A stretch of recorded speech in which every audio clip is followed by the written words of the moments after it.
बारिपदा निर्वाचन मंडली रे बीजेडी माराथन प्रचार। बीजेडी विधायक प्रार्थी सानंद मारांडी बारिपदा म्युनिसिपालिटी रे पदयात्रा करी करुछन्ति प्रचार। बारिपदार दरगाढ़ी छकठारु बिजु भवन पर्यंत एक विशाल पदयात्रा रे जाय जनसाधारण को भोट मागिछन्ति सानंद मारांडी। निश्चित भाव में ये उत्साहित हवा भलिया कथा आपण माने देखुथिबे 2-3 दिन धरी बारिपदा सहर विभिन्न अंचल आमर पदयात्रा कार्यक्रम चली एवं सबू पदयात्रा रे आपण माने देखुथिबे हजार हजार संख्यार माँ मौसी माने युव छात्र माने विभिन्न व्यवसाय प्रतिष्ठान कर्मचारी ठू आरंभ कर मालिक पर्यंत समस्ते आमको आशीर्वाद करुछंती।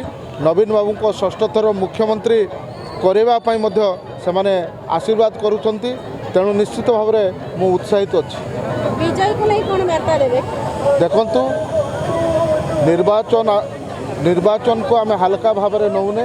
तबे हजार हजार समर्थक और साधारण लोकों सहित पदयात्रा कला बेले सबु अंचल लोके तांको स्वागत करने सहित अभूतपूर्व समर्थन देवार देखा मिली।